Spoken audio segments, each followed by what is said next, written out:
Jananim Sharadam Devi Ramakrishna Jagadgurum Padapadme Tayo Shritva Pranamami Muhurmuhu. We were discussing about the solitude, the third discipline Sri Ramakrishna expects us to do to acquire the love of God. First being the singing the names and glories of God. Second one is satsanga, company of the holy men. And third one is the entering into solitude now and then.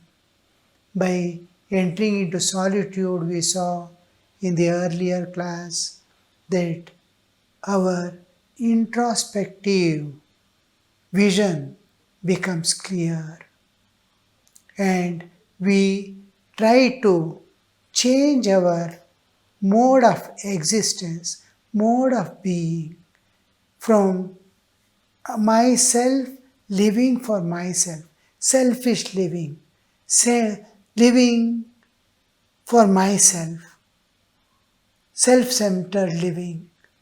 I am not one with all, with the community in which I am living, with friends and relatives. Whatever I have, the friends, relatives, world, the mobile, TV, and all these are, I am just keeping because I cannot exist as if without them. Now these grips get released. Last class we saw how they become loosened and how that I was not able to live without these people. I was finding, as we saw, I gave the example of a person who came to be in solitude in the ashrama, how he was struggling after 3 days, how he started weeping, and fourth day onwards, slowly started getting accustomed. He thought, oh, I have spent the 3 days, I have entered the fourth day, and another 3 days I can somehow spend. And what was the result when he came out? After now, fourth day, he started consoling himself. What would have been fifth day? What would have been sixth day? Seventh day? Now, seventh day, when he finished, and eighth day, when he was coming out, he was feeling so happy, not because that he succeeded in living a proper, expected life of solitude, because he understood himself a little more than what he was thinking of himself. He was thinking, I love people, I am all this, I am working for others, I am sacrificing others. All that was only his wrong conception. He was keeping all that for himself. Because when he started weeping, I cannot live without them. I cannot live without friends. I cannot live. Then he understood, I was keeping all that for myself. Now the grip got released. Within the 8 days, he was able to live. The 8 days, slowly, any grief, any pain, any losses that one experiences do not continue to remain in the same level of intensity. The intensity starts slowly decreasing down, tapering down. Suppose I have lost my child or my mother or whom I love. Suppose that person is dead. I get intense pain. And the pain, today, what pain I had by parting won't be there tomorrow. It gets slightly reduced. Some counter thoughts appear. In such a way, what all we have heard, what we have tried to console others when their relatives or friends died. All that comes from within. Oh, one day everybody has to die. One day we all have to part. So many things. These are the defense mechanism working from within ourselves. Defense mechanism to survive. Otherwise, I cannot survive after the death of my beloved. What for should I survive? The question comes. But the defense mechanism, it starts working from within. It will start giving unknown wisdom, which may be wrong, which need not be right, but it compensates the attachments or weeping or the grief that is in the heart.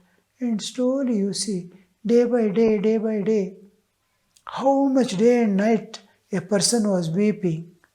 Within a 4 or 5 days, he stops totally weeping. And then 12 days, more than 12 days, no intense grief also remains. The mind starts thinking, how shall I live without it? It will be already searching for the alternative. See, there was a couple. They were so intimate and thinking. All others are also thinking, and they themselves were thinking. They cannot survive without each other. 3 years had passed, and they had a child also. And they were so intimate and interdependent that nobody could think that if one dies, other will continue the life. That much of dependence on each other and that intimacy with which they lived. One passed away. The other one was in great grief, no doubt, but it all faded away in such a short time that by the end of an year, that person got remarried. Imagine, where is that intense, we cannot live without each other, that state of mind, and ready to enter into matrimonial bond with some other person within a year, just passing of a year, waiting for 1 year to pass. Mind already starts creating another alternative immediately, because I am living for myself. I become more important. That intimacy was keeping that as the support of life. If this support goes away, another support we seek. If it is love, it will not seek any. It was holding on to one. If it was love only one holding on, if that person goes away, pure unselfish love, unconditional love I was giving, I don't weep. I try to see in the same person, in all others, and what was the ideal that person was representing. That ideal I try to absorb. Suppose my mother was there, or my friend was there, was living a perfect ideal life for which I was attracted. Now, going to the temple, serving others, loving others, impartially, all these ideals I was seeing that in that person. And I was totally dedicated, I was intensely loving that person. I was not loving that person, I was living that ideal. Now, the devotees of Krishna love Krishna both for their own sake, but more for the ideal he represents. We love our Guru not for the sake of our mukti alone, but the ideal that he represents. So when that person goes away, instead of weeping and wailing, I try to absorb that into me. Oh, how much of company he gave, how much of support He gave in my life, how much of help He made, how much transformation gave to me. Let me give to others. I try to absorb that, dissolve that uh, ideal for which he was living and what he was expecting of me. I try to raise to that standard. He was expecting me, I must become an enlightened soul. Let me, this struggle, my sacrifice of myself, Balidan, to attain that goal whom I loved, that goal he was expecting me to reach. His love for me was to make me evolve to that state. And my pleasing him, my loving him, my dedication to at his feet is only fulfilled by raising myself to that level of enlightenment. How he sacrificed for me, how he lived an ideal that I want to give to others. Live that ideal and reach that goal. So here we see when we enter into solitude, we will analyze all this. See, each time when we go, where did I err in my life? Where all did I make mistake? What was holding me? What am I holding in this world now? All things I release, release, release. Bring the infinite into my life. Bring great ideals into my life. I absorb all the values, human values and divine values in me and start radiating it. I live now. I was living for myself. I was living for enjoyment. I was living for lowly kind of life, of self-centered life that makes me enter into the process of involution. I get involved into the mire of the world. Now I reverse back. I start evolving. In solitude, our destiny is I am going to change my destiny. I know myself. Where am I? Where am I making mistakes? How can I improve myself? How can I change myself? There will be, for some time, there will be pull towards other things. Old vasanas will start replying, no, you are doing rightly. Suppose a person I come to, in my sitting in solitude, I was disliking one person because of its behavior, interference in my life. That continues. He was doing like that. He deserves it. He deserves it. I have to do like that. I am sitting for introspection. But there is a demon also in me. Demon. He will be answering, no, he deserves it. After going, you have to take revenge. So much of this one. But when the calm hours come, some wisdom comes out. After all, what is there? We are living for 2 days. I have to go. Why should I fight with him? Each one will have to go alone from here and he has to work out his karma. Why should I carry him in his mind, in my mind? Why should I carry him in my heart? Instead of carrying God, instead of thinking God, how intensely I was thinking of that fool. I will acquire all those quantities thinking of him, that I want to release it. I want to come away from all these bonds, both good and bad. It doesn't happen. Our old tendencies will be forcing us to be that person who wanted to enter into solitude. But slowly other parts will be changing of my existence. Slowly, little by little, understanding how am I with. We don't suddenly enter into these conflicts. How shall I utilize the time? I have come into the solitude. Let me do some puja. Let me do some parayana. Let me study Bhagavad Gita. Let me study Gospel of Ramakrishna. Let me go through the life of Ramakrishna again. These things, there will be change. These things bring about such a change and give a slowly backing of Viveka that within a year or two, you will become slowly indifferent to the external world. How the nature was prompting me to remove these defects in me. That person came in my life. I started hating him.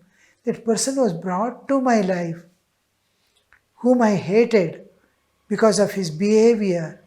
That person was brought into my life, which made me to hate him. Just the nature has brought him to make me understand there is hatred in you. Now I understand. I had the hatred. I wanted to put somewhere. It was inevitable. I could see the defect here and I started hating him. I had a duty to protect myself, but not to hate him. Hatred that I expressed was my part, my nature. I would have scolded him. I would have beaten him. That was the reaction. That was the thing he deserved. But he did not deserve the hatred that I must constantly think of him, curse him from within. That was not necessary. The difference between duty to protect myself, that he will not harm me, I may have to show my eyes, speak strictly, show anger, but I should not get angry. Getting angry is still, it is the incident has shown anger is in you. Hating has shown hatred is in you. I have duties. I have to protect myself that others do not interfere in my life and make my life imbalanced. So I will just attend to that and leave it there and call on God. So to this state of existence, to this state of awareness, how the wisdom dawns, you see. Wisdom doesn't dawn seeing a person whom I hate. Wisdom dawns in loving a thing which I was loving and in which there is divinity, where there is purity, where there is highlighted nobility. These things when I love, express a little love for God. Oh God, you have brought me up to here that I have a little understanding to enter into solitude. So to that extent, that now, suppose I sit for a little longer time. Now, you are little by little advancing in seeking solitude and utilizing this solitude. You will not sit and weep. I have to go out, feel homeless or homesick and try to run away. No, that will not happen. After a few sittings, you will start enjoying it because your soul, deep within you, beyond your mind, beyond your tendencies, beyond your all the layers of even intellect, beyond your awareness also, prajna also, your a pure existence is seeking that to be in total freedom from all things, including nature. I want to be free. I want to be free. That freedom it is seeking. So this small amount, as the little small amount of love that you can express to God, small amount of wisdom that you can get, and you see nature supplies something for you as a gift, a small amount of viveka, discriminative power, it adds to you. It is nature supplying. So because you are trying to move in that direction, some push. The moment you think, I have to call on God, I have to enter in solitude, to some extent you are in tune with nature. The moment you are in tune with nature, nature's help, he was flowing. This one was already pushing, but you were resisting. Now you start moving a little ahead in that direction, just like wind. The wind, in spite of yourself, you have to resist the wind, not to be moved by the wind. When I was in Ishwarpur on the bank of Narmada, one season when the people fly kites and all, heavy windy season will be there. All run to the open fields to fly the kites. One wind storm came, one mild showers were there. From the ashrama, two boys had come, about 8 to 10 years of age. It was drizzling. We gave them umbrella to go back home before it starts heavily raining. The wind came. Our roof flew away. The roof was tin sheets. Here, there, about 20-25 feet away it has gone and fallen. And we were afraid what happened to the children. Then we ran out and saw the children are flying in the air with the umbrella. The umbrella they have held and they are flying went and fell there. Umbrella flew away. They were in the rains. We ran. Just see, wind was blowing. The umbrella, opening of the umbrella, how it lifted them. Just opening itself lifted them. Wind was flowing. They thought they will protect from the wind and will protect from the rain, but they were carried. Similarly, the nature's support, nature's backing, it wants you to evolve. Nature wants you to evolve. The moment you think, I have to do some spiritual practices, immediately you are yielding to the nature's plan. Nature is pushing you, but you are resisting so much, like a stone. You are sitting and the wind is blowing, thinking it will shake you, it will make you move. And when you start rolling a little, then wind can push you further. So like that, what will nature give you is little viveka, helping you to, that intellect to produce, put forth that viveka. Then you will think, oh, why did I do this? Why did I do that? Why did I hate that person? It was his nature. He cannot be but that. His past is like that. Why was I taken away? Why did I get worked up by his behavior? Am I so weak that his doings, I started hating him? All this introspection. Along with the introspection, on the other side, you feel released from, the more you feel released from the external bonds, external sufferings, so much you start feeling love for the divine. The both are interrelated. The less involved you are in the world, the more involved you are in the divine. There is the compensating factors. So, why we are not able to love God, why are we not able to enter into solitude? Why do we feel distracted when we enter into solitude? Why am I not able to constantly repeat the name of God? Everything is because I am holding on to the world. I am interested in the world. World is holding me. I am holding the world.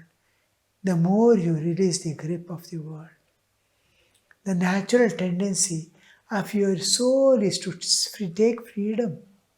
Freedom. It enjoys. It thanks God for having given small efforts in life, that is feeling that freedom. Now he utilizes the God's having given freedom. It wants to make more and more sadhana enter into. As we see, our interest for ekanta increases. Oh, when will I get the opportunity in my life to go and sit for a few minutes calmly and think of God? Uh, when I was there working somewhere, I used to get a small, short period after food, gap in between. So, one or two of us who are interested in sadhana, we used to run. All will be sitting and talking for the next part of the work to begin.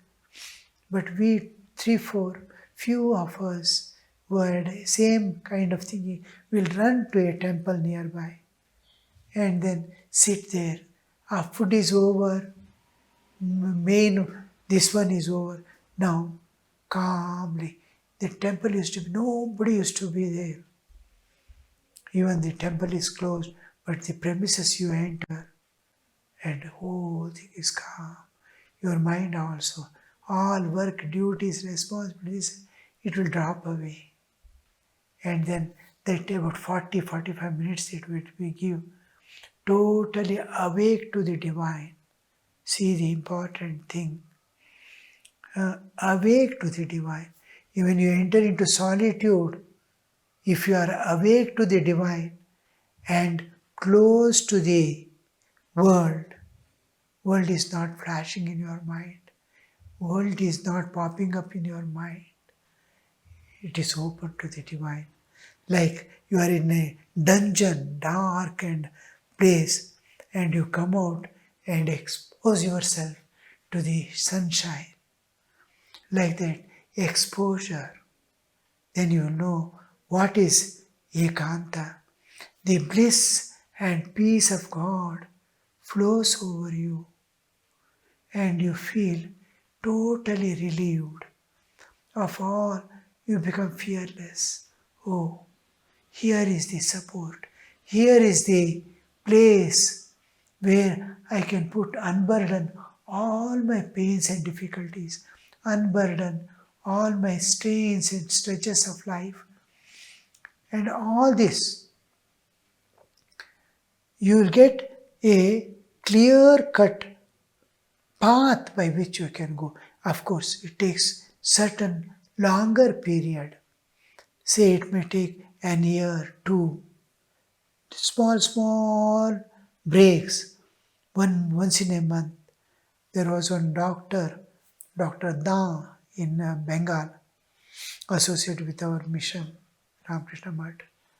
And he was a general surgeon. 3 weeks he will do intense work. From morning 6, he will start his surgery till he was working in a government hospital. Morning 6, he will start his surgery, end at 8 o'clock in the night without gap. He was more than 55 when I saw him. And all the surgeries, from morning till night, continuously, number of surgeries he will be doing. People used to be as if they are in queue, and he would do. And his one loyal assistant was there who would be with him all the time and take the responsibility when he is not there. 3 weeks without rest. Even Sundays he used to go for work. It was a government office. And 3 he can do and he need not do in a government hospital, you see. But he was dedicating, true to his work, true to his profession as a doctor, doing his duties, giving maximum, sacrificing maximum for the sake of society and others, without just a remuneration that government gives. Is no other gifts, no other things. And the last 1 week, he would totally, even mobile he will not take with him. Where he is just missing. The doctor who was with him, his loyal friend, he will take care of every case as much as he would take care, and he would be missing. Where he has gone, nobody will know. no address. He will come to one of the centers of Ramakrishna Math somewhere, spend that 1 week wholly dedicated to God. How he was dedicating 3 weeks for the world, day and night, same thing. He will sit, go on, go on, forget everything, even the surgery. He will not disclose he is a doctor in the ashrama or anywhere. To that extent, this time I have given for God. This will be hereafter. For here I am doing. What is my duty allotted, I am doing. The rest is for the divine. So, this solitude you see, the solitude he was converting into great power and energy to work for so many hours, 15 hours almost a day. Every day he was given to the world, and he was constantly unbroken elevation in the spiritual realm. This is solitude. Om Shanti Shanti Shanti. Harihi Om Tat Sat. Shri Ramakrishna Arpanamastu.